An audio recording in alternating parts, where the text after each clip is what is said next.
ఇశ్రాయేలుని ఐగుప్తు దేశం నుంచి విడిపించిన తర్వాత ఆ సీనాయి పర్వతం దగ్గర తీసుకొని వచ్చి మోషేకి ధర్మశాస్త్రాన్ని ఇచ్చినాడు.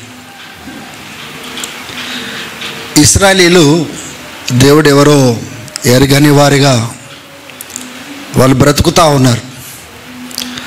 దేవుడు ఎవరో పరిచయం చేయబడ్డాడు. దేవుని శక్తి ఏంటిదో పరిచయం చేయబడింది. దేవుని యొక్క వాక్ ఏంటిదో పరిచయం చేయబడింది. దేవుని బిడ్డలారా, మోషేని పిలిచి ఈ రీతిగా నా యొక్క ప్రత్యక్షపు గుడారము నేను కోరుతున్నాను అని మోషేకి ఇన్స్ట్రక్షన్స్ ఇచ్చినట్లుగా మనం లేఖనాలలో మనం చూస్తూ ఉన్నాం. దేవుని బిడ్డలారా, this morning our attitude towards worship, మనము ఈ ట్యూస్డే మనమందరము టెంట్స్ మనం క్యాంపస్కి వెళ్ళబోతున్నాము. and I know that when we go there, God will change your attitude towards worship. ఆరాధనకు సంబంధించిన వైఖరి మీది మార్చేబోతున్నాడని నేను నమ్ముతున్నాను. ఎందుకంటే when you enter into the tabernacle, దేవుడు ఏ ప్రత్యక్షపు గుడారం అయితే కట్టుమని చెప్పినాడో అసలు అవన్నీ మీరు చూచినప్పుడు, దేవుడు అక్కడ ఇచ్చిన విధులను మీరు చూచినప్పుడు, దేవుడు ఎంత పరిశుద్ధుడు, మానవుడు ఎంత అపవిత్రుడు, ఎంత దేవుని యొక్క సన్నిధిలో రావడం అనేది ఎంత సామాన్యమైన విషయం కాదనే విషయము మీకు అర్థమవుతుంది. It was not that easy to come in to the presence of God. ఈ టెంట్స్లో వీఆర్ గోయింగ్ టు సీ ప్రత్యక్షపు గుడారము. We are going to see in detail అసలు దేవుడు ఇశ్రాయేలీలకి యొక్క ప్రత్యక్షపు గుడారము ఇచ్చినాడు కదా, ఆ భాగాలు ఏంటి, దాని యొక్క అర్థం ఏంటిదో వాళ్ళు వివరిస్తారు. తర్వాత నోవా ఆర్క్, దాని తర్వాత ప్రామిస్ ల్యాండ్, అంటే దేవుడు ఇశ్రాయేలీల్ని వాగ్దాన భూమిలోనికి ఎలా తీసుకొని వెళ్ళినాడో ఆ ప్రయాణము అక్కడ మనము చూడగలుగుతాము. దేవునికి స్తోత్రం. హల్లెలూయా. The stations of cross. Stations of cross అంటే యేసుప్రభు సిలువ దాకా వెళ్ళేటప్పటికి ఎన్ని స్థలాలలో ఆగి ఏమేం జరిగిందో ఒక్కొక్క స్టెప్లో అవన్నీ చూసుకుంటూ ఆ వివరణ చూసుకోబోతా ఉంటున్నాం. దేవునికి స్తోత్రములు. హల్లెలూయా. అట్లా 5 స్థలాలు ఆ దినము చూడబోతున్న. 5 స్థలాలలో ఒక స్థలము ప్రత్యక్షపు గుడారము. దేవుని బిడ్డలారా, ఒకసారి చూడండి నిర్గమకాండము 25వ అధ్యాయము. నిర్గమకాండము 25వ అధ్యాయము 8వ వచనము 9వ వచనము ఒకసారి చదువుకుందాం. నేను వారిలో నివసించున్నట్లు, అండర్లైన్ చేసుకోండి, నివసించున్నట్లు.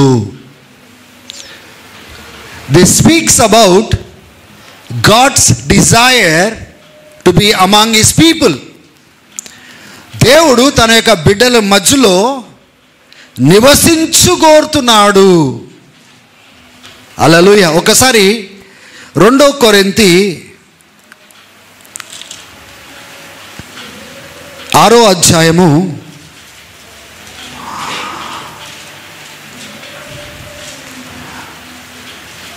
15వ వచనం ఒకసారి చదువుకోండి. క్రీస్తునకు బెలియాలతో ఏమి సంబంధము? అవిశ్వాసితో విశ్వాసికి పాలెట్టడిది. దేవుని ఆలయమునకు విగ్రహములతో ఏమి పొందిట? మనము జీవముగల దేవుని ఆలయమై ఉన్నాము. అందుకు దేవుడిలారు సెలవిచ్చుచున్నాడు, నేను వారిలో నివసించి సంచరింతును. నేను వారిలో నివసించి this is the desire of God. దేవుని బిడ్డలారా, దేవుని ఆశ ఏంటితో మనం అర్థం చేసుకోవాలి. దేవుని యొక్క ఆశకు తగ్గట్టుగా మనము చోటునివ్వాలి. చోటునివ్వాలంటే పాత నిబంధనలో అంత సులువైంది కాదు అని ఆ ప్రత్యక్షపు గుడారం దగ్గరికి వెళ్ళినప్పుడు మీకు అర్థమవుతుంది. హల్లెలూయా. ఏమంటాడు దేవుడు? నేను వారి మధ్యలో నివసించు కోరుతున్నాను. చదవండి ఒకసారి. నేను వారిలో నివసించి సంచరింతును, నేను వారి దేవుడినయ్యుందును, వారు నా ప్రజలయ్యుందురు. ఆమేన్. హల్లెలూయా. అంటే ఇక్కడ చూడండి, నిర్గమకాండము 25వ అధ్యాయంలో ఏమని సెలవిస్తా ఉన్నాడు? నా కోసము ఒక ప్రత్యక్షపు గుడారము కట్టించు చెయ్యి అని మోషేకి చెప్తున్నాడు. నేను వారి మధ్యలో నేను నివసించదను. 9వ వచనంలో ఏ రీతిగా అయితే నేను చెప్తున్నానో ఎగ్జాక్ట్గా ఆ మాదిరిలోనే కట్టు అంటున్నాడు. దేవునికి మహిమ కలుగును గాక. హల్లెలూయా. చదవండి, పూర్తిగా చదవండి. నేను వారిలో నివసించినట్లు వారు నాటు పరిశుద్ధ స్థలమును నిర్మింపవలెను. నేను నీటు టనపరచు విధముగా వారి మధ్యలో నేను నివసించినట్లు నా కొరకు పరిశుద్ధ స్థలమును నిర్మించాలి. ఏ స్థలం పడితే ఆ స్థలం కాదు, ఎక్కడ పడితే అక్కడ నేను ఉండేది కాదు, మీరు కోరుకున్నట్లుగా నేను నడిచేది కాదు. కానీ నేను మీ మధ్యలో ఉంటాను, కానీ మీ మధ్యలో ఒక పరిశుద్ధమైన స్థలము నా కోసము నిర్మాణం చేయము. రైట్. నేను నీకు టనపరచు విధముగా నేను నీకు ఇచ్చిన ప్యాటర్న్ చొప్పున. ఇప్పుడు ఎక్కడైనా ఇల్లులు కట్టుకోవాలంటే ఇంజనీర్ ఏం చేస్తాడంటే ఒక ప్లాన్ గీస్తాడు, ఒక ప్యాటర్న్ గీస్తాడు. ఆ ప్యాటర్న్ తీసుకొని ఈ యొక్క కన్స్ట్రక్షన్ చేసే మేస్త్రీలు కానీ వాళ్ళు ఏం చేస్తారంటే దానికి తగ్గట్టుగా ఎక్కడ పిల్లర్ వేయాలా, ఎక్కడ గోడలు కట్టాలా, ఎక్కడ రూఫ్ వేయాలా, ఎక్కడ తలుపులు వేయాలా, ఎక్కడ డోర్స్ వేయాలా, అవన్నీ ప్యాటర్న్ చొప్పున పోతారు. ఎట్లా పడితే అట్లా పోరు. So pattern comes before building. So ఎప్పుడైనా కానీ దేవుడు ఏదైనా నిర్మాణం చేయకముందు ఒక ప్యాటర్న్ని ఇచ్చే దేవుడుగా ఉంటాడు. ఇక్కడ కూడా ఆ పరిశుద్ధ స్థలము, నివసించే స్థలము ఆయన కోరుకునేది మనుషుల ప్యాటర్న్ ప్రకారం కాదు. మనుషులు ఇచ్చిన నిర్మాణం చొప్పున మీరు ఎట్లైనా కట్టండి, నేను వచ్చేస్తా అని చెప్పట్లేదు. నేను వచ్చి నివసిస్తా, కానీ నేను చెప్పినట్లు కట్టాలి, ఆ డైమెన్షన్స్లో కట్టాలి. ఇది ముందు రావాలి, దీని తర్వాత ఇది రావాలి, తర్వాత ఇది చేయాలి, ఈ స్థలంలో ఇది పెట్టాలి, దాని తరువాత నేను వారి మధ్యలో నేను వచ్చి నివసిస్తాను అని దేవుడు సెలవిస్తూ ఉన్నాడు. హల్లెలూయా. దేవునికి మహిమ కలుగును గాక. ఇక్కడ 2 ప్రపంచాలు కనబడుతున్నాయి, 2 వరల్డ్స్ కనబడుతున్నాయి. 2 వరల్డ్స్ ఏంటిది? The world that we see, మనం ఉన్న ప్రపంచం కనబడుతూ ఉంది, ఇశ్రాయేలు బ్రతికే ప్రపంచం కనబడుతుంది. ఇంకొక ప్రపంచం కూడా ఉంది. అదేంటిది? ఆధ్యాత్మికమైన ప్రపంచము, దేవుడు నివసిస్తున్న ప్రపంచం కూడా 2 వరల్డ్స్ ఉన్నాయి. ఆమేన్. అది ఇశ్రాయేలు యొక్క చిత్రంలో మనకు చాలా స్పష్టంగా కనబడుతూ ఉంది. ఓన్లీ ఫిజికల్ ఇశ్రాయేల్ మాత్రమే ఉంది కాదు, ఫిజికల్ ఇశ్రాయేల్తో పాటు స్పిరిచువల్ డైమెన్షన్ కూడా ఉంది. దేవుడు కూడా వాళ్ళ మధ్యలో ఉన్నాడు. So the 2 worlds together are operating there. 2 ప్రపంచాలు ఒకటై అక్కడ కదులుతున్నట్టుగా మనం చూస్తున్నాం. అందుకోసమే పగటికి మేఘస్తంభంగా, అంటే ఆ ఆలయంలో ఆ పరిశుద్ధ స్థలం నుంచి ఏ మేఘమైతే పైకి లెగుస్తుందో, కదులుతుందో, ఇమ్మీడియట్గా ఈ ప్రపంచము, అంటే ఇశ్రాయేల్ అనే శారీరకమైన ప్రపంచము, మన శరీరంలో కూడా 2 ప్రపంచాలు ఉన్నాయి. Spiritual spirit world, physical world. ఆమేన్. అది మీకు తర్వాత అర్థమవుతుంది. దేవుడు ఎటువంటి ఆధ్యాత్మికమైన ప్రపంచంలో తన ఆత్మ ద్వారా వచ్చి నివసించుచున్నాడు. So there are two worlds. హల్లెలూయా. రెండు ప్రపంచాలు ఉన్నాయి. కొన్నిసార్లు మనం చూస్తూ ఉంటాము, people say no there is no God, దేవుడు అనేటోడే లేడు అని నాస్తికులు ఉంటారు. ఈ భూమి పైన ఆ ఆధ్యాత్మిక మన ప్రపంచంతో ఒకటి కారు, దేవుడు నివసిస్తున్న యొక్క నివాసంతో ఒకటి కారు, ఆ దేవునితో ఒకటి కారు. కానీ there is no life on earth without God. దేవుడు లేకుండా ప్రయాణమే లేదు, దేవుడు లేకుండా విజయమే లేదు, దేవుడు లేకుండా స్వాస్థ్యమే లేదు. దేవుడినే మీరు పక్కన పెట్టండి, మీ జీవితానికి అర్థం లేదు, ప్రయాణం లేదు, విజయం లేదు, గమ్యం లేదు. దేవుని బిడ్డలారా, remember that all of these things come in to your life because of God. ఇవన్నీ కూడా నీ ప్రయాణంలోకి ఎందుకు వచ్చినా తెలుసా? నువ్వు ఒక ప్రయాణంలోకి ఎందుకు వచ్చినావు తెలుసా? ఆయనను బట్టి వచ్చినావు. నీ జీవితానికి అర్థం ఎందుకు వచ్చింది తెలుసా? ఆయనను బట్టి వచ్చింది. నీ జీవితంలో విజయాలు ఎందుకు పొందుకుంటున్నావు తెలుసా? ఆయనను బట్టి. నీకు ఒక గమ్యం ఉంది, ఎందుకు తెలుసా? ఆయనను బట్టి. You take him off, you take away everything. హల్లెలూయా. సో దేవుడు అంటున్నాడు, నేను మీ మధ్యలో నేను నివసిస్తాను. That is the secret of everything. హల్లెలూయా. ఎండ్ ఆఫ్ ద డే మనం తిరిగి వెళ్ళేటప్పుడు దేవుడు నివసించే స్థలముగా మనం ఉన్నామా లేదా అనేది మనం చూసుకోవాలా. నిస్తున్నామా లేదా, నివసించేటట్టుగా మనం చోటిస్తున్నామా లేదా. ఆయనేమో నివసించాలని, మీ మధ్యలో కదలాలని, మీ దేవుడై ఉండాలని, మీరు ఆయనకు ప్రజలుగా ఉండాలని ఆయన కోరుకుంటున్నాడు. కానీ దేవుని బిడ్డలారా, that is not the reality. ఈరోజు ఆదివారము మనం ప్రార్థనకు వచ్చినామంటే దాని అర్థము మనమందరము దేవునికి మంచి చోటును కల్పించి మనం బ్రతుకుతున్నట్లు కాదు. ఇశ్రాయేల్ వలె దేవుడు వాళ్ళ మధ్యలో ఉన్నప్పటికి కూడా దేవుడు ఎంత కోపపడ్డాడో, దేవుడు వాళ్ళ మధ్యలో ఉన్నప్పటికీ ఎంత వాళ్ళ విషయంలో బాధపడ్డాడో మన విషయంలో కూడా ఉండొచ్చు. హల్లెలూయా. సో ఇప్పుడు దేవుడు ఏమంటున్నాడు? నేను వాళ్ళ మధ్యలో నివసించాలనుకుంటున్నాను. నా కోసము స్థలము, పరిశుద్ధ స్థలము నిర్మాణము చేయండి. కానీ మీరు అనుకున్నట్టు కాదు, నేను చెప్పినట్లుగా ఆ ప్యాటర్న్ చొప్పున చేయుడి. ఎందుకన్నాడు ఒకసారి ఆలోచన చేస్తారా? హల్లెలూయా. హెబ్రీయులకు రాసిన పత్రిక 8వ అధ్యాయం వెళ్దాం.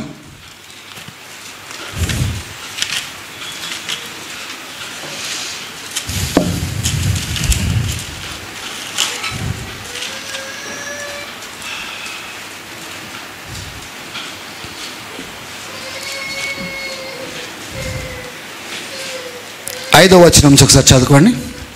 మోషే గుడారము అమర్చబోయినప్పుడు, మోషే ఏ గుడారం అయితే దేవుడు కట్టుమని చెప్పినాడో అది చేయక మునుపు కొండ మీద నీకు చూపబడిన మాదిరి చొప్పున, కొండ మీద ఇప్పుడు చూడండి, నిర్గమకాండంలో మనం చదివినాం కదా, ఈ మాదిరిగా నువ్వు కట్టుమని చెప్పినాడు. ఎందుకు? చదవండి. కొండ మీద నీకు చూపబడిన మాదిరి చొప్పున సమస్తమును చేయుటకు జాగ్రత్త పడము అని. సమస్తము చేయుటకు జాగ్రత్త పడము. ఎందుకు జాగ్రత్త పడాలి? నువ్వు దేవునితో ప్రయాణం కావాలి అంటే జ్ఞాపకం పెట్టుకోండి, నీ రూల్స్ ప్రకారం నువ్వు ప్రయాణం అవడం సాధ్యం కాదు. ఇది మార్చుకోవాలి మనం. దేవునితో ప్రయాణం కావాలి అంటే, దేవుడు మనతో ప్రయాణం కావాలంటే నీ రూల్స్ ప్రకారము ఆయన నడవడు. ఆయన రూల్స్ ఏదైతే పెడుతున్నాడో, ఇగో ఈ ప్రకారం నడువుడి, ఈ ప్రకారం చేయుడంటే దానికి మనం లోబడాలి, కానీ ఆయన మనకు లోబడడు. ఈ విషయాన్ని మనం అర్థం చేసుకోవాలి. చదవండి ఇంకా. అని దేవుని చేత హెచ్చరింపబడిన ప్రకారము ఈ యాజకులు పరలోక సంబంధమైన వస్తువుల ఛాయారూపకమైన గుడారమునందు సేవ. ఇప్పుడు వీళ్ళు దేని ఛాయారూపం? కాపీ అంటే తెలుసు కదా, పైన అట్లా ఒరిజినల్ పెడితే కింద ప్రింట్ అవుట్ ఇంకో కాపీ వస్తుంది. అంటే పరలోకంలో ఏ ఆలయం యొక్క ఛాయారూపం పరలోకంలో ఏ ఆలయం ఉందో దాని యొక్క ప్యాటర్న్ ఈ భూమిపైన నేను చెప్పినట్లుగా చెయ్యి అంటున్నాడు మోషేతో. ఇంగ్లీష్లో చదువుతాను, బాగుంటుంది, మీరు అర్థం చేసుకో. They serve at a sanctuary that is a copy and a shadow of what is in heaven. This is why Moses was warned when he was about to build the tabernacle. See to that you make everything according to the pattern shown to you on the mountain. So what is there in heaven, the same pattern God is telling Moses, build it on earth. There's a pattern in heaven and down on earth. Hallelujah. దేవునికి మహిమ కలుగును గాక. స్తోత్రం చెప్పండి ఒకసారి. హల్లెలూయా. ఒకసారి ప్రకటన గ్రంథానికి వెళ్దాము, 21వ అధ్యాయము. ఫ్యూచర్లో ఒక టైం రాబోతా ఉంది. ఆ టైంలో దేవుడు కొత్త భూమి, కొత్త ఆకాశము, కొత్త యెరూషలేము చేయబోతున్నాడు. ఇక మీదట ఆలయం అనేది ఉండదు. ఏముండదు? ఆలయం ఉండదు. 21వ అధ్యాయము 22వ వచనము. దానిలో ఏ దేవాలయమును నాకు కనబడలేదు. అంటే ఆ నూతన యెరూషలేములో, ఆ పట్టణంలో ఏ ఆలయము కనబడలేదు. సర్వాధికారి అయిన దేవుడను ప్రభువును గొర్రె పిల్లయు దానికి దేవాలయమై ఉన్నారు. ఆ దేవుడే దేవాలయముగా ఉండబోతున్నాడు. మనుష్యులతో యుగ యుగములు ఉండబోతున్నాడు. ఆ పట్టణంలో గొర్రెపిల్ల ఆ యొక్క గ్రంథంలో ఎందరి పేర్లైతే లిఖించబడ్డాయో వాళ్ళు మాత్రమే ఆ పట్టణంలో ప్రవేశించేటట్టుగా దేవుడు అర్హతను ఇవ్వబోతా ఉంటున్నాడు. దేవునికి స్తోత్రం కలుగును గాక. ఇప్పుడు కొన్ని విషయాలు మనం అర్థం చేసుకుందాం. ఈ యొక్క ఆలయం యొక్క మ్యాప్ని ఒకవేళ మనం చూసుకున్నట్లయితే ఆలయంది మనకు ప్రాంగణము అంటే ఔటర్ కోర్ట్ కనిపిస్తుంది. ఔటర్ కోర్టు కొద్దిగా మనం దాటి కాస్తే ఆలయం ముందుకు వెళ్ళినట్లయితే పరిశుద్ధ స్థలము, పరిశుద్ధ స్థలము దాటినాక అతి పరిశుద్ధ స్థలము మనకు కనబడుతుంది. హల్లెలూయా. అంటే దేవుడు వాళ్ళ మధ్యలో ఉన్నప్పటికీ దేవుణ్ణి చేరుకోవడము అంత సులువైంది కాదు. ఎందుకు? బయట ఉన్నవారు అపవిత్రులు, ఈయన పరిశుద్ధుడు. ఆ పరిశుద్ధ సన్నిధిలోనికి ప్రవేశించడము ఎట్లా పడితే అట్లా ప్రవేశించడము సాధ్యము కాదు. కాబట్టి బయట మనం చూసుకున్నట్లయితే అక్కడ బలిపీఠము కనబడుతుంది. బలిపీఠం దగ్గర బలులు ఇచ్చేవారు, రక్తము కార్చేవారు. ఆ యొక్క బలిపీఠం యొక్క కొమ్ములకు రక్తమును రాసేవారు. అక్కడ చేతులు కడుక్కోవడానికి ఒక లేవర్ అక్కడ రౌండ్ మీకు కనబడుతుంది కదా, ఆ లేవర్లో వాళ్ళు చేతులు కడుక్కునేవారు. తర్వాత వాళ్ళు పరిశుద్ధ స్థలంలోనికి దాన్ని తీసుకొని వాళ్ళు ప్రవేశించేవారు. పరిశుద్ధ స్థలంలోకి వెళ్ళిన తర్వాత అక్కడ 3 ప్రత్యేకమనే మనం చూస్తాము. ఒకటి ఆల్టర్ ఆఫ్ ఇన్సెన్స్, అంటే ధూప నైవేద్యములు ఇచ్చు ఒక బలిపీఠము లోపల కనబడుతుంది. తర్వాత 7 దీపాలు కలిగిన ఒక దీపస్తంభము మెనోరా కనబడుతుంది. ఒక టేబుల్ పైన 12 రొట్టెలు అక్కడ పెట్టబడుతుంది. అది పరిశుద్ధ స్థలం. యాజకులు ఎక్కడి వరకు వెళ్ళగలుగుతారంటే పరిశుద్ధ స్థలం వరకు వెళ్ళి వాళ్ళు రాగలుగుతారు. అతి పరిశుద్ధ స్థలంలో పోవడానికి ఎవరికి కూడా ఆధిక్యత లేదు. సంవత్సరానికి ఒక్కసారి ఈ యాజకుల యొక్క ప్రధాన యాజకుడు సంవత్సరానికి ఒక్కసారి ఆయన కోసము బలి అర్పించి, ప్రజల కోసము బలి అర్పించి, ఆ రక్తము తీసుకొని ఈ ప్రాంగణం నుంచి పరిశుద్ధ స్థలము, పరిశుద్ధ స్థలముకు అతి పరిశుద్ధ స్థలముకు ఒక కర్టన్ ఉంటుందన్నమాట. ఒక చాలా థిక్ కర్టన్ ఉంటుంది. ఆ కర్టన్ దాటి ఆయన లోపలికి ప్రవేశించాలి.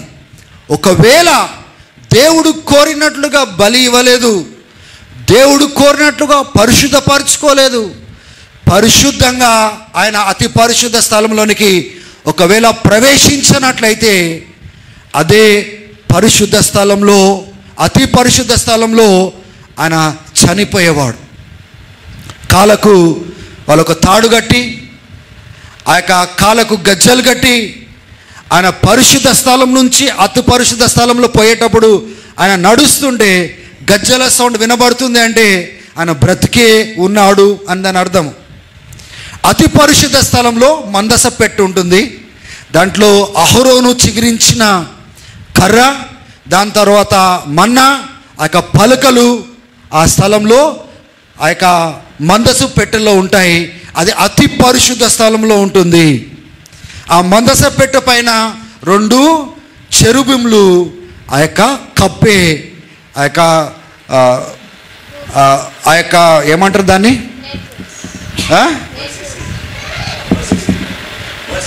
అదే మర్సీ కరుణా పీఠం అంటారు. ఆ యొక్క చెరుబీమ్స్ దాన్ని కవర్ చేసినట్లుగా మనం చూస్తాం. అది అతి పరిశుద్ధ స్థలంలో ఉంటుంది. కాబట్టి దేవుని బిడ్డలారా, ఇప్పుడు ఇశ్రాయేలీయులు వాళ్ళు ఎలా బ్రతుకుతున్నారో దానికి ప్రాయశ్చిత్తముగా సంవత్సరానికి ఒకసారి డే ఆఫ్ అటోన్మెంట్ ఉంటుంది. ఆ డే ఆఫ్ అటోన్మెంట్ అంటే ప్రాయశ్చిత్తముగా వాళ్ళ కోసము, తన కోసము ఆ బలిని అర్పించి ఆయన ప్రాంగణం నుంచి పరిశుద్ధ స్థలము, పరిశుద్ధ స్థలం నుంచి అతి పరిశుద్ధ స్థలం పోయి తిరిగి రావాలి. తిరిగి వచ్చినాడు అంటే దేవుడు వీళ్ళందరినీ క్షమించి ఉన్నాడు, వాళ్ళు ఇచ్చిన బలిని అంగీకరించినాడు, మరొక సంవత్సరము కృపను వాళ్ళకు దయచేసినాడు ఇశ్రాయేలీయులకి అని అర్థం. హల్లెలూయా. మీకు అర్థమవుతుందా? దీన్ని బట్టి మీకు అర్థమవుతుంది దేవుడు పాపము అంటే ఎంత స్ట్రిక్ట్గా వ్యవహరిస్తాడో పాపం అంటే మీకు అర్థమవుతుంది. ఎలా పడితే అలా ఆయన సన్నిధికి రావడము సాధ్యము కాదు. ఆయన పరిశుద్ధుడు. అందుకోసమే ఆ యొక్క లేవీలకు చెప్పినాడు, ఆ మందస పెట్టెను ఇశ్రాయేలీయులు వాళ్ళు ఒక ప్రాంతం నుంచి ఒక ప్రాంతానికి మోసుకుంటూ వెళ్తున్నప్పుడు ఎవరు కూడా తాకడానికి వీలు లేదు. ఎవరైనా బయట వారు దాన్ని తాకినట్లయితే ఏం చేస్తాడు దేవుడు? వాళ్ళని శిక్షిస్తాడు అని మోషేకి అని తెలియపరిచినాడు. ఒకసారి ఒక వ్యక్తి అరే ఆ మందస పెట్టె కదులుతుందనేసి పట్టుకోవడానికి ఆయన ప్రయత్నం చేసినప్పుడు, ఆ ఎడ్ల బండి మీద తీసుకొని వెళ్తున్నప్పుడు చేయి పెట్టిన వెంటనే ఏం జరిగింది? దేవుని యొక్క ఉగ్రత తన పైకి వచ్చినట్లుగా మనం చూస్తున్నాం.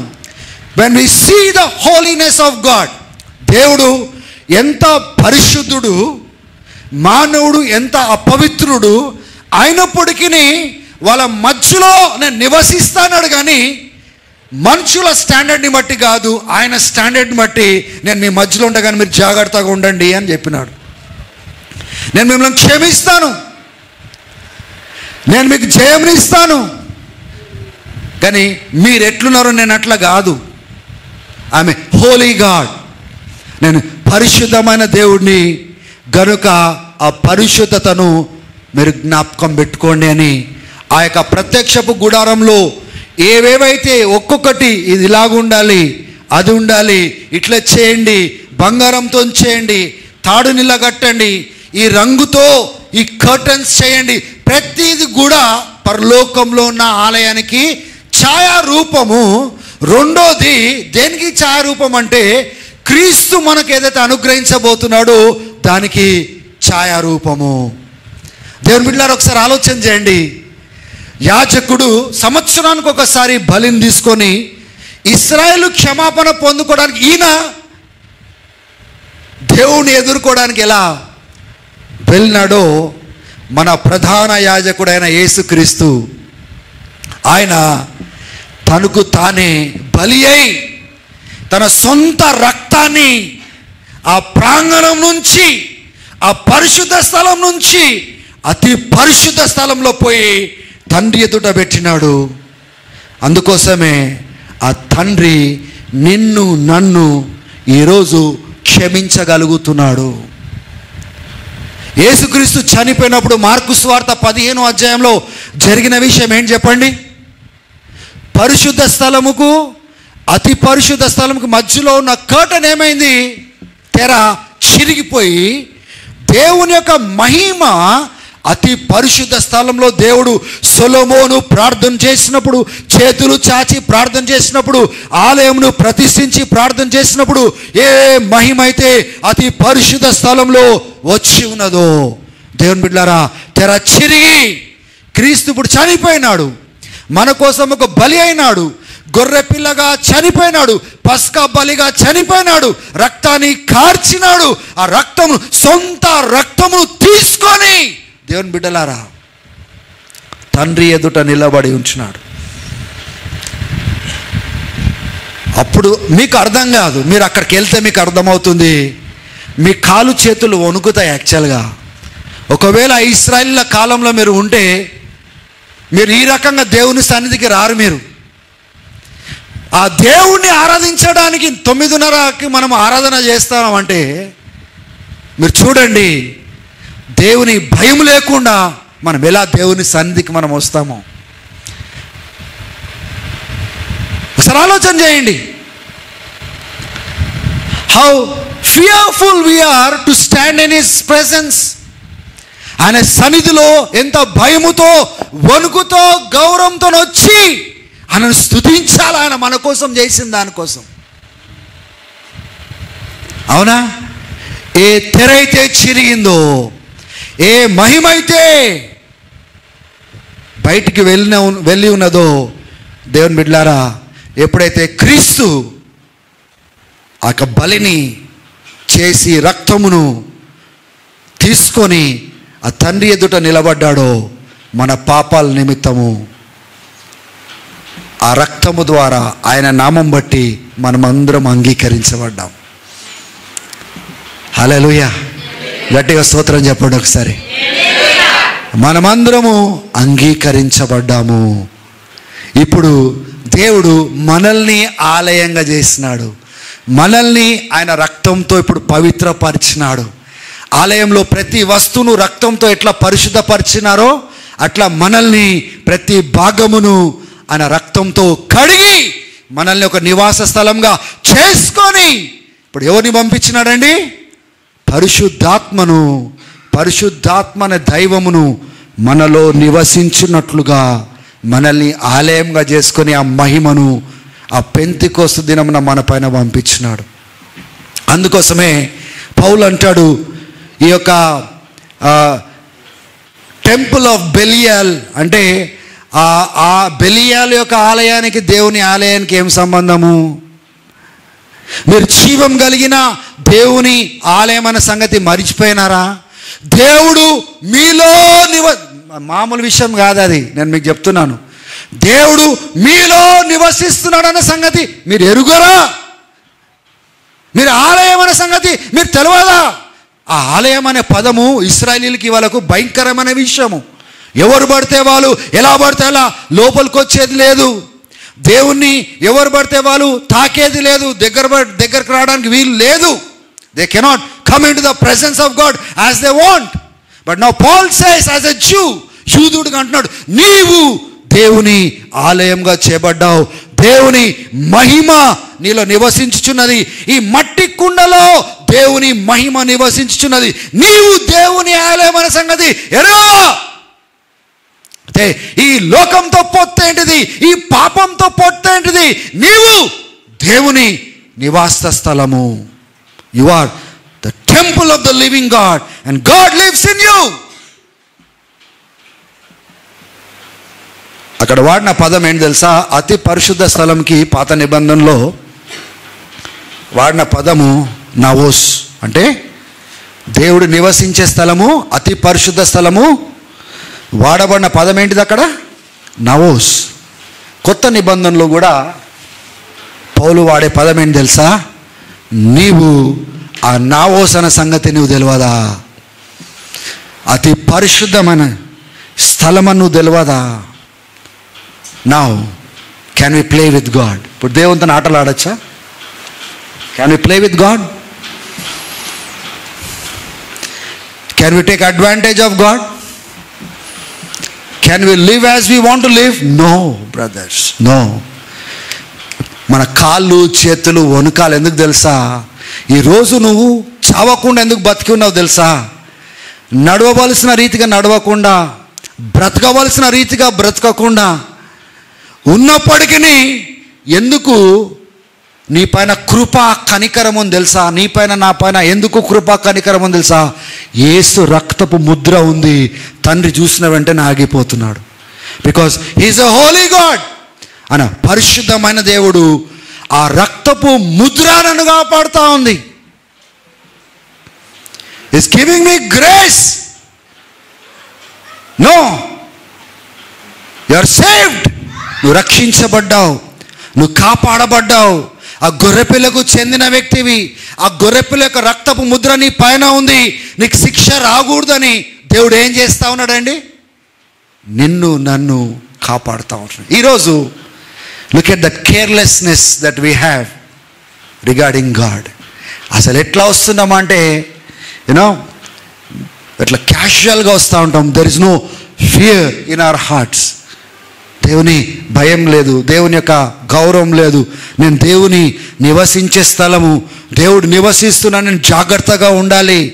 నా ప్రవర్తనను జాగ్రత్తగా చూసుకోవాలి, నా నడకలను జాగ్రత్తగా చూసుకోవాలి, నా శరీరం అనే అవయవాలను అపవిత్రతకు నన్ను ఇవ్వకూడదు, జాగ్రత్తగా చూసుకోవాలి. I am the dwelling place of God. I am the most holy place of God. God is dwelling in me.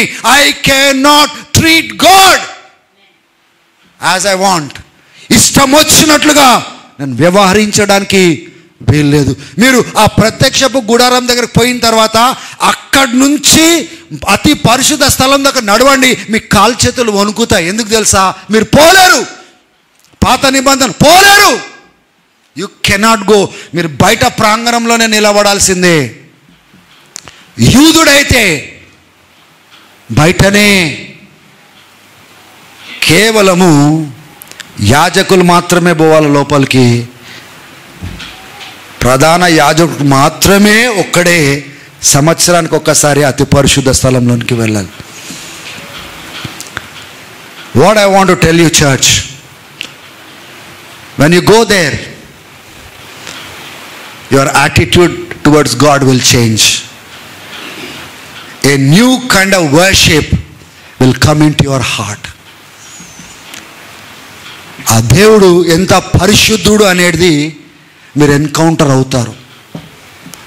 ఆ దేవుడు నీ ఎడల నా ఎడల ఎంత కృప చూపించినాడో మీరు గుర్తించగలుగుతారు, అర్థం చేసుకోగలుగుతారు. మీ యాటిట్యూడ్ని, మీ వైఖరిని మార్చుకో. ఇట్లా రారు మీరు, నెక్స్ట్ టైం రారు ఇట్లా. You are dealing with God. మీరు దేవునితో వ్యవహరిస్తున్నారు. ఒక చీఫ్ మినిస్టర్ని కలిసేది ఉందనుకోండి 9:30కు, మీ ఇళ్లలో ఎప్పుడు స్టార్ట్ అవుతారు? ఒక ప్రైమ్ మినిస్టర్ని కలుసుకునేటప్పుడు 9:30కు ఏ టైంకి స్టార్ట్ అవుతారు? సరే అవన్నీ వదిలిపెట్టండి. ఒక మామూలు మినిస్టర్నే కలవడానికి ఒక టైం ఇస్తాడు. ఏ టైంలో ఇంట్లో బయలుదేరుతారు మీరు? ఒక సామాన్యమైన మానవుడికి ఎలా గౌరవం ఇవ్వాలనో, ఎలా టైంని ఆర్గనైజ్ చేసుకోవాలో మనకు తెలుసు. కానీ దేవుని బిడ్డలారా, when we come and stand in God's, మీ కుటుంబం ఏదండి? బ్రదర్, మా ఇంట్లో మా ఆయన నడు నొప్పి ఉంది, పడుకున్నాడు, కొద్దిగా జ్వరంలాగా ఫీలింగ్ ఉంది, రాలేదు. ఈ కారణము ఆ కారణము, యూనో మొత్తం family కనబడరు. They don't come into the presence of God and stand in the presence of God and say, Lord, I worship you. దేవా, నేను స్తుతిస్తున్నాము, నేను ఘనపరుస్తున్నాము, నేను మహిమపరచడానికి మేము వచ్చినాం ప్రభా. నీ కృప పైన మేము ఆధారపడి ఉన్నాం, నీ కనికరం పైన మేము ఆధారపడి ఉన్నాం, ఈరోజు బ్రతుకున్నామంటే, ఈరోజు రక్షించబడ్డామంటే, ఈరోజు పరలోపు నిరీక్షణ మేము కలిగి ఉన్నామంటే నువ్వు మా ఎడల చేసిన కార్యమని వాళ్ళు వచ్చి నిలబడాలి. కృతజ్ఞత లేదు. There is no thankfulness in our hearts to come and stand in God's presence and say, Lord, here I come. భయం లేని తత్వము, మొండి వైఖరి. నువ్వు చెప్పేది చెప్పు, నేను చేసేది నేను చేస్తాను. But end of the day who is going to lose? పోగొట్టుకునేది ఎవరు? మనమే. కోల్పోయేది మనమే, విరగ్గొట్టుకునేది మనమే. హల్లెలూయా. But when Christ paid the price for us, ఆ బలులు ఇచ్చే స్థలాలు మీరు వెళ్ళండి, అది నిలబడి చూడండి. ఆ ప్రత్యక్షపు గుడారం దగ్గర ఎట్లా బలులు ఇస్తారో మీరు చూడండి. ఆ బలి యొక్క రక్తంలో ప్రాణము కలదని లేవీయులకు రాసిన పత్రికలో మనం చూస్తాము. I'm not giving you details. ఆ ప్రత్యక్షపు గుడారం లోపల యొక్క ఇన్సెన్స్ అంటే ఇది, ఆ యొక్క లోపల అతి పరిశుద్ధ స్థలం కంటే ముందు పరిశుద్ధ స్థలం ఉంది కదా. పరిశుద్ధ స్థలంలో 3 ఉంటాయి అక్కడ. Altar of incense, table of bread, దాని తర్వాత ద మెనోరా, 7 దీప స్తంభాలు కలిగిన ఒక ల్యాంప్ స్టాండ్ అక్కడ కనబడుతుంది కదా. ఒకటి మాత్రం నేను చెప్తాను, the rest of the things you can see in future. మనం అక్కడికి వెళ్ళిన తర్వాత మీరు వినండి, అడగండి, తెలుసుకోండి. అక్కడ గైడ్ వచ్చినప్పుడు ఏంటిదని అడగండి. ఊరికే ఇట్లా చూసుకుంటా బాగుంది బాగుంది అని పోకండి. ఎవ్రీథింగ్, ఆ తాడుతో సహా, మేకుతో సహా, బంగారంతో, కాపర్తో, కలర్లతో సహా దేవుడు చెప్పినాడు. ప్రతి దానికి ఒక అర్థం కలిగి ఉంది. అదొక ఛాయారూపంగా రాబోయే దినాలలో దేవుడు మనకేం అనుగ్రహించబోతున్నాడో ఒక ఛాయారూపంగా దేవుడు పెట్టినాడు. హల్లెలూయా. దేవునికి మహిమ కలుగును గాక. అందుకోసమే ఇప్పుడు దేవుడు మనల్ని ఏం ఆహ్వానిస్తున్నాడు తెలుసా? వాళ్ళు అప్పుడు ధైర్యంగా రాలేకపోయినారు, కానీ ఇప్పుడు మీరు ధైర్యంగా నా సన్నిధికి రాగలరు. హెబ్రీలకు రాసిన పత్రిక అది ఏంటి ఒకసారి, 4వ అధ్యాయం చదవండి ఒకసారి.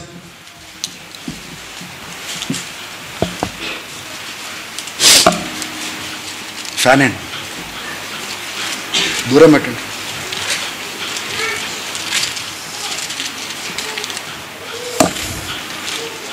తీసారా 4వ అధ్యాయము?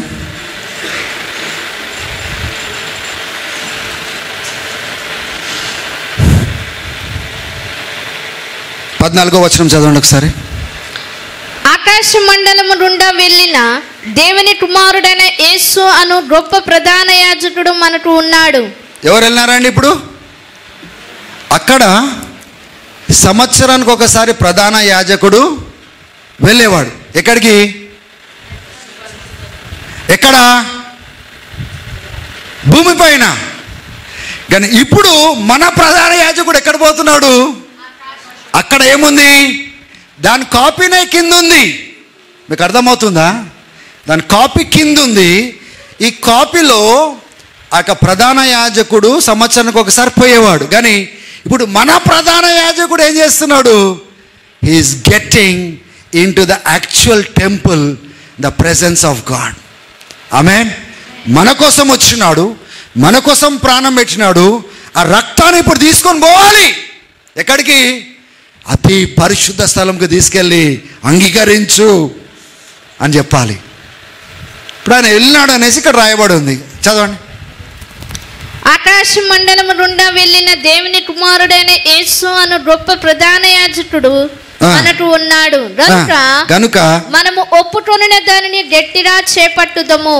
ఒప్పుకున్న దాన్ని గట్టిగా పట్టుకున్నదము. మన ప్రధాన యాజకుడు మన బలహీనతల యందు మనతో సహానుభవము లేనివాడు కాడు గాని సమస్త విషయములలోనూ మన వలనే శోధింపబడినను ఆయన పాపము లేనివాడుగా ఉండెను. గనుక మనము కనికరింపబడి సమయోచితమైన సహాయము కొరకు కృప పొందినట్లు ధైర్యముతో కృపాసనమునొద్దకు చేరుదము. ఇప్పుడు ధైర్యంగా ఆ కృపాసింహాసనం దగ్గరికి మనమందరము రాగలము. You understand? The power of Jesus blood, క్రీస్తు యొక్క రక్తపు శక్తి. రక్తంలో ఏం కలుగుందండి? ప్రాణము కలదు. అందుకోసమే గొర్రెపిల్ల యొక్క రక్తము చిందించేవారు, మేకల రక్తము చిందించేవారు కదా.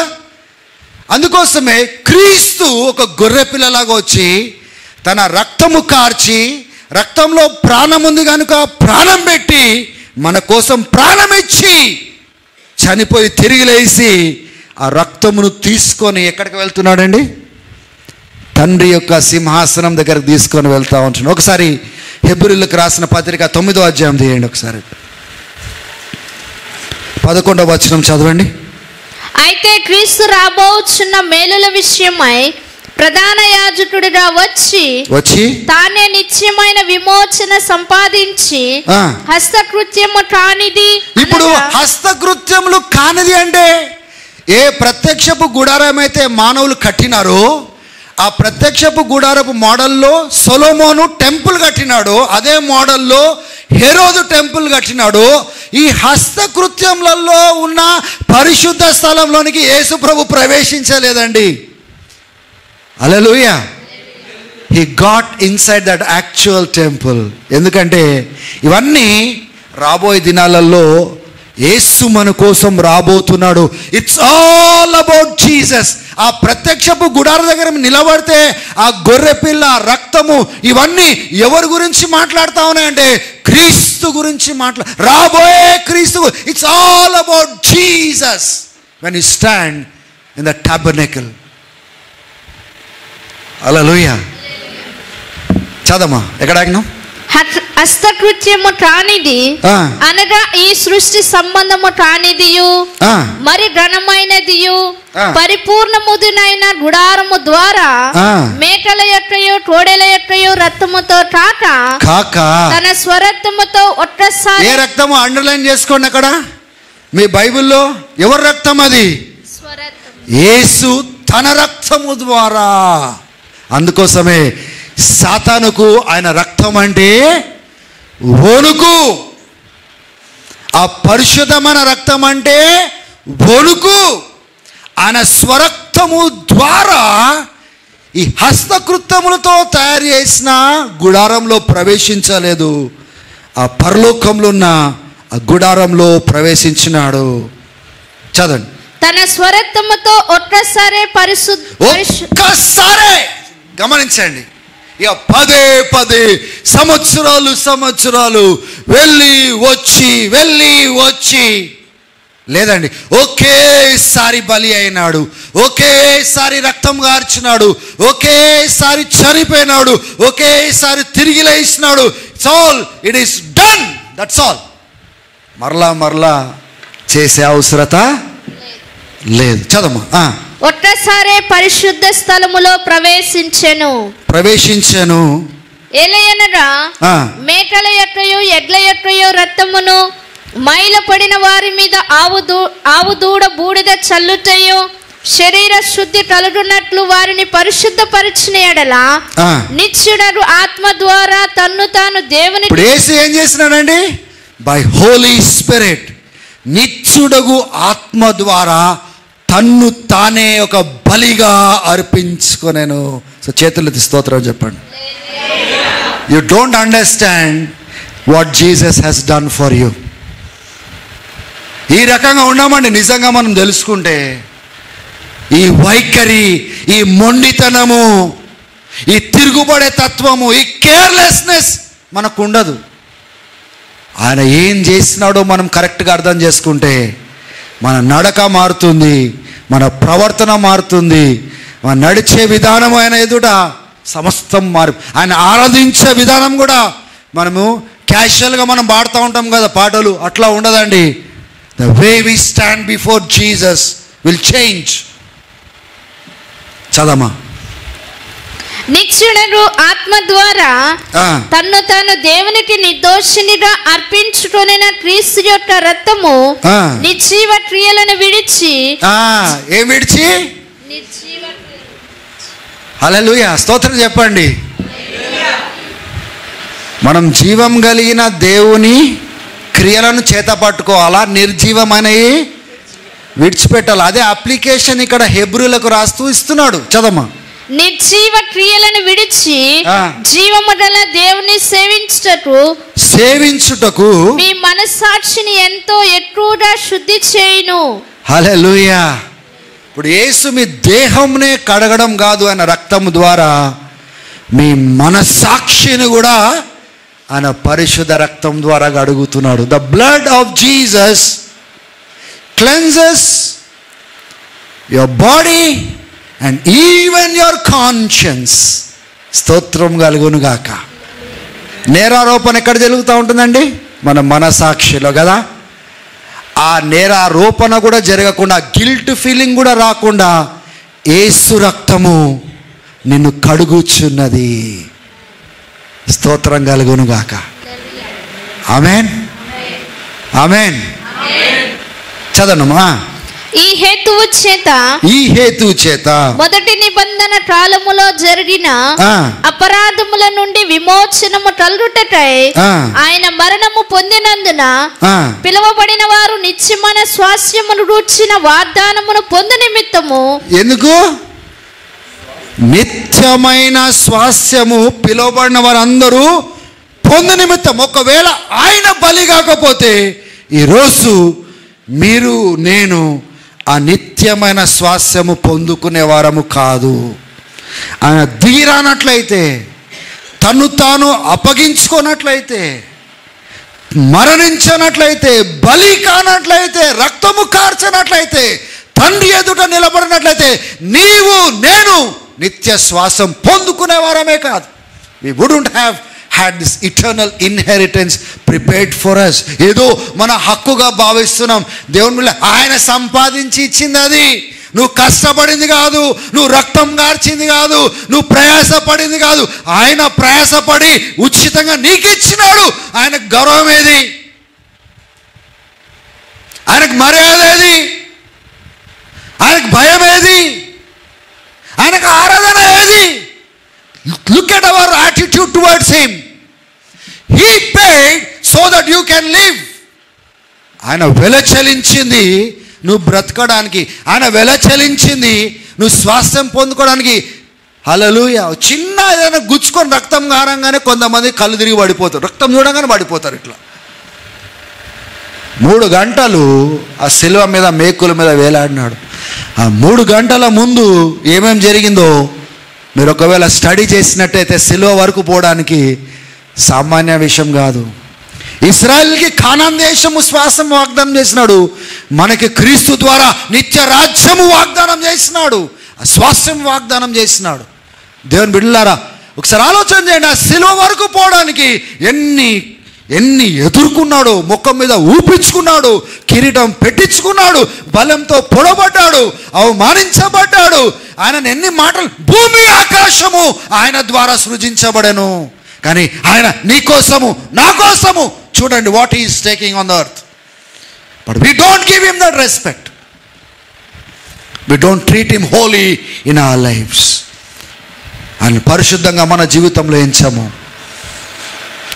పరిశుద్ధత ఆయన నా స్థాయి వరకు తీసుకొచ్చింది. ఎందుకంటే దేవుని స్టాండర్డ్ బట్టి మనం నడవాలి, కానీ మన స్టాండర్డ్ బట్టి దేవుడు నడవాడు.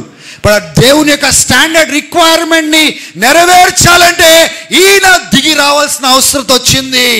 త్రిత్వంలో 2వ వ్యక్తి అయిన క్రీస్తు దిగి రావాల్సిన అవసరం వచ్చింది. శరీరధారి అయి రావాల్సిన అవసరం వచ్చింది. అందుకోసం అంటాడు, తండ్రి నువ్వు నా కోసం ఒక శరీరాన్ని సిద్ధపరిచి ఉన్నావు, ఇగో నేను వచ్చి ఉన్నాను అంటున్నాడు. ఏమైనా అర్థం ఉందా అండి? ఆయన వచ్చిందే మన కోసం, బ్రతికిందే మన కోసం, శరీరం ఇచ్చిందే మన కోసం, ప్రాణం పెట్టిందే మన కోసం, తిరిగి లేచిందే మన కోసం. మన యొక్క వైఖరి చూడండి. ఆయన ఎడల భయమే లేదు, గౌరవమే లేదు. ఇష్టం వచ్చినట్లుగా ఎట్లా పడితే అట్లా, ఎలా కోరుకుంటే అట్లా. ఆ తండ్రి ఎదుట మనమే ఆయన సిగ్గుపరుస్తూ ఉన్నాము. చెప్పండి ఒకసారి నోరు తెరిచి. తండ్రి ఎదుట ఆ యేసును, మన ప్రతినిధి అయిన యేసును, గట్టిగా చెప్పండి. తెలుసు కదా, నేను మళ్ళీ ఆపాల్సి వస్తుంది. గట్టిగా చెప్పండి, చెప్పేది ఏదో. హల్లెలూయా. మన ప్రతినిధి అయినా యేసును, ఆ ప్రధాన యాజకుడైనా ఆ యేసును మనం సిగ్గుపరుస్తున్నాము. ఇంకా కొద్ది ఎక్స్టెంట్ పోయిన తర్వాత ఈ హెబ్రీల రాసిన పత్రిక గ్రంథకర్త ఏమంటున్నాడు అంటే, మనం మన క్రియలతో ఆయన సిలువ వేస్తున్నాం. ఏ సిలువ అయితే మన కోసం తీసుకొని విజయం పొంది ఆయన తిరిగి తన్ని ఎదుట నిలబడ్డాడో, మరలా మన పాపపు క్రియల చేత, చెడుతనం చేత మనం అవమానిస్తున్నాము, ఆయన సిలువ వేస్తున్నాము, ఆయన రక్తమును అపవిత్రంగా ఎంచుతున్నాము, ఆయన పరిశుద్ధాత్మను మనం దుఃఖపరుస్తున్నామని ఏ అధ్యాయంలో ఉంది? 10వ అధ్యాయంలో ఉంది. చదవండి మీరు, హెబ్రీలకు రాసిన పత్రిక అంతా మీరు చదవండి. నిజంగా నేను చెప్తున్నాను కదా, మీరు ఆ యొక్క ప్రత్యక్షపు గుడారం దగ్గర నిలబడడం మీకు అర్థమవుతుంది. What made Christ to sacrifice for us. ఈ ప్రయాణం అంతా మీరు చూసుకున్నట్లయితే, ఆ ప్రత్యక్షపు గుడారం నుంచి సిలువ దాకా మీరు చూసుకున్నట్లయితే, it is all about us. మన కోసమే ఆయన చేసిన కార్యము. దేవుని మహిమ కలుగును గాక. హల్లెలూయా. So I don't want to take much time. మీరు అక్కడి వరకు సిద్ధపడి మీరు రండి, చదవండి. మీరు అక్కడికి వెళ్ళక ముందు కొన్ని వీడియోస్ మీకు కూడా చర్చ్ గ్రూప్లో పోస్ట్ చేస్తాము. చూడండి అసలు ప్రత్యక్షపు గుడారం ఎట్లా ఉంటుందో, ఏ వస్తువు ఎక్కడ ఉందో స్టడీ చేయండి. ఉట్టిగా గుడ్డిగా నిద్రమత్తుతో రాకండి. రేపు ఒక టైం ఉంది, మనకు దినమంతా టైం ఉంది. చదవండి ఆ స్క్రిప్చర్స్. సుధీర్ పోస్ట్ చేస్తాడు, ఆ ప్రత్యక్షపు గుడారకు సంబంధించిన చర్చ్ గ్రూప్లో పోస్ట్ చేస్తాడు. చదవండి, ఆ వీడియోస్ చూడండి, ప్రార్థన పూర్వకంగా రండి. అక్కడ వ్యక్తిగతంగా ఒక ఇశ్రాయేలీయుడి లాగా నిలబడి మిమ్మల్ని మీరు చూసుకోండి, వణుకుతారు మీరు. హల్లెలూయా. ఆయనను కలుసుకోలేము, కానీ ఈరోజు మనమే ఆయనకు ఆలయమై నివసించే స్థలంగా మారిపోయినాము. Where is that presence of God upon us? అందుకోసము మీరు ప్రార్థన చేసినప్పుడల్లా దేవుడు ప్రత్యక్షపరచుకోవడానికి ఇస్తాడు అవకాశము. తన ఆత్మతో ఆ తాకిదలను మనకి ఇస్తాడు. అందుకోసమే ప్రార్థన లేని క్రైస్తవులు ఎప్పుడు కూడా దేవుని సన్నిధి అనుభవించలేరు. ఆయన మహిమలోనికి అడుగుపెట్టలేరు, ఆయన ప్రత్యక్షతలోనికి అడుగుపెట్టలేరు. దేవునితో సంబంధము లేదు అంటే కారణం ఏంటి తెలుసా? వాళ్ళకి ప్రార్థన అనుభవం లేదు. They don't SIT in the presence of God.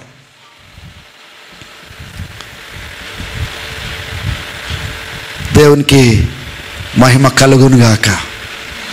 Outer కోర్ట్లో అక్కడ ఎంట్రన్స్ దగ్గరే ఆ ఎంట్రన్స్ ఏమని చూపిస్తుంది తెలుసా? ఆత్మలో సిద్ధపడి రావాలి దేవుని సంధికి వచ్చినప్పుడు, లేకపోతే మత్తులమై కూర్చుంటాం. ఇక్కడ ఆత్మ దేవునితో కనెక్షన్ ఉంటే ఇంకా ఏంటిది ప్రభా, ఇంకా ఏంది ప్రభా అని ఇక్కడ కూర్చొని వింటూ ఉంటాము. నిద్ర మత్తుతో మనం ఉండము. దేవుని బిడ్డలారా, we need to be connected with God in His presence. హల్లెలూయా. చేతులకు స్తోత్రాలు చెప్దాం, చేతులెత్తి. ఆమేన్. when you are entering into the tabernacle, it means that ఒక ప్రపంచం నుంచి ఇంకో ప్రపంచంలోనికి అడుగు పెడుతున్నాము. 2 different worlds. అక్కడ మీ రూల్స్ నడవవు, ఆయన రూల్స్ నడుస్తాయి అక్కడ. ఆమేన్. మీరు అక్కడికి వెళ్ళండి, మీకు ఇక్కడ అర్థమవుతుంది. రేపు మనము మన రూల్స్తో నడవడానికి ప్రయత్నం చేస్తున్నాం, కానీ ఆయన మన కోసం సంపాదించి ఏ మార్గం అయితే ఏర్పాటు చేస్తున్నాడో ఆ మార్గంలో ఎలా నడవాలో ఆ రీతిగా మనం నడవట్లేదని మనకు అర్థం. There is no fear of God upon our lives. ఆమేన్. నేను అనుకుంటున్నాను ఆ అనుభవం అంతా అయిపోయిన తర్వాత వెన్ యూ రిటర్న్ బ్యాక్, దేవుడు ఒక కొత్త ఆత్మను మీకు దయచేస్తాడని నేను నమ్ముతున్నాను. నా ప్రార్థన అదే. వీళ్ళు ఈ పాత వైఖరి, ఆ పాత బుద్ధులు, ఆ పాత డిసిప్లిన్ ఎట్లా పడితే ఎట్లా, అసలు ఒక విజిటర్ లాగా, ఒక చర్చ్ లాగానే నాకు కనబడే, ఒక సంబంధమే లేదు, ఒక డిసిప్లినే కనబడేటది, ఒక ప్రాపర్ విధానమే కనబడే నాకే మీరు విననప్పుడు ఆయనకి ఎందుకు వింటారండి? మీరు ఎందుకు వింటారు? హల్లెలూయా. మీరు ఇశ్రాయేలు కూడా అట్లనే ఉన్నారు. అందుకోసమే దేవుని యొక్క కోపము రగులేటట్టుగా వాళ్ళ మధ్యలో ఉండి కూడా ఆయన కోపబెట్టినారు. వచ్చిందెందుకు? మీ చేత ఆయన ఇరిటేట్ కావడానికి, మన మధ్యలో నివసించడానికి వచ్చినాడా? మనం పాపులమని తెలిసి కూడా ఇశ్రాయేల్ మధ్యలో ఎందుకున్నాడు? ఇటు 3 ట్రైబ్స్ క్యాంపు, ఇటు 3 ట్రైబ్స్ క్యాంపు, ఇటు 3 తెగల క్యాంపు, 12 గోత్రాలు ఉన్నాయి కదా, 12 ట్రైబ్స్, 3 ఇటు ఇట్లా 12 మధ్యలో ఉండేవాడు. ఎందుకు తెలుసా? He is the centre of everything. కేంద్ర బిందు అయి ఉన్నాడు. He is the centre of everything. People should know ఆయన మన మధ్యలో ఉన్నాడు. Is watching over us. ఆయన చూస్తూ ఉన్నాడు, మన మధ్యలో సంచరించుచున్నాడు. మన ప్రయాణాన్ని ఆయననే డిసైడ్ చేస్తున్నాడు. ఎప్పుడు కదలాలో ఆయననే డిసైడ్ చేస్తున్నాడు. ఎప్పుడు బస చేయాలో ఆయననే డిసైడ్ చేస్తున్నాడు. ఇప్పుడు ఆయన రూల్స్లో మనం నడవాలి అని ఇశ్రాయేలీయులకు నేర్పించినాడు దేవుడు. సంఘము అలా కదులుతుందా? ఆ మేఘము లేచి కదలడం మొదలుపెట్టినప్పుడు దేవుని బిడ్డలారా, వీళ్ళందరూ ఆ టెంట్లన్నీ డిస్మాంటిల్ చేయాలా, సామాన్లన్నీ సదురుకోవాలా, అన్నీ వేసి ప్రయాణం స్టార్ట్ అయిపోవాలి. ఆగడానికి వీలు లేదు. ఒకవేళ ఆ మేఘం ఆగిపోయింది అనుకోండి, దేవుని యొక్క మేఘము, వాళ్ళు ఆగిపోవాలి. అది 1 రోజు కానీ 2 రోజులు కానీ 10 రోజులు కానీ కదలదు. అంటే దేవునితో ఎలా కదలాలో దేవుడు నేర్పించినాడు. దేవుడు ఆగినప్పుడు ఎలా ఆగాలో నేర్పించినాడు.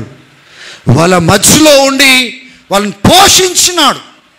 40 సంవత్సరాలు వాళ్ళు పంటలు పండించుకోలేదు, ఆహారం సమకూర్చుకోలేదు, కానీ మన్నా ప్రతిరోజు వాళ్ళ మధ్యలో ఉండి కురిపించినాడు.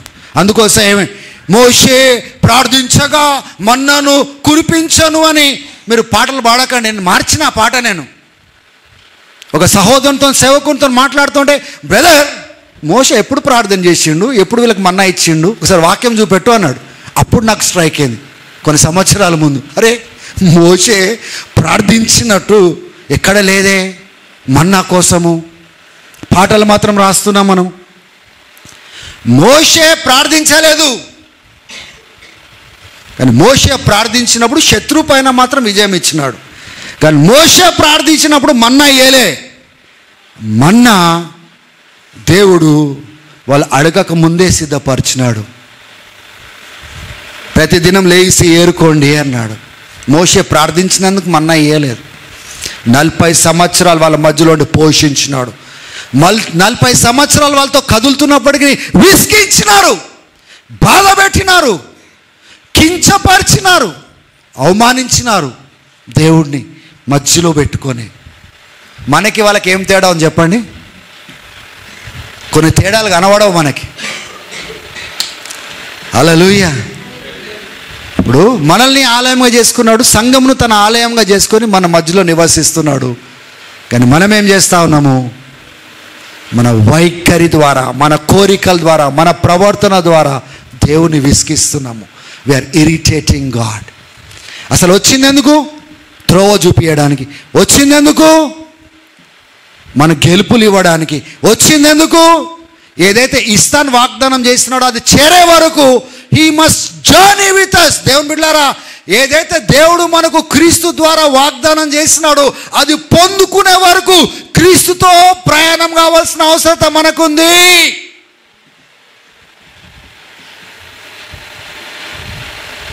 Fear the lord. ఆమెన్ చెప్పండి ఒకసారి. ఎక్కడ ఆమెన్ చెప్పాలో నేర్చుకోండి. ఫియర్ ద లార్డ్, దేవునికి భయపడుడి. ఆమెన్. నేను చెప్తున్నాను కదా, ఆఫ్టర్ ఆల్రెడీ స్టార్ట్ అయిపోయింది. ట్యూస్డే వరకు కాదు, ఆల్రెడీ స్టార్ట్ అయింది మీలో. ట్యూస్డే కొన్ని మీలో జీవితంలో ఇరిగిపోతాయి. అవన్నీ చూసిన తర్వాత సిగ్గు అనిపిస్తుంది, మనం ఎట్లా దేవుడిని ట్రీట్ చేస్తున్నాము అనేది. నేను నమ్ముతున్నాను, ప్రార్థన పూర్వకంగా రండి. ఇది ఇట్స్ ఏ స్పిరిచువల్ రిట్రీట్. ఏదో పిక్నిక్ లాగా సరదాగా తిందాం, తాగుదాం, ఆటలు ఆడదాం కాదు. Along with this we will definitely have time together. ఒక మంచి సమయాన్ని మనం గడుపుదాం దేవుడు ఎట్లా నడిపిస్తే. కానీ it is going to be a spiritual retreat, a transforming retreat for all of our family members. మన పిల్లలు కూడా మనతో పాటు నిలబెట్టుకొని చూపెట్టండి, చూడు దేవుడు మన కోసం ఏం చేస్తున్నాడో. This is what God has done for us. Amen.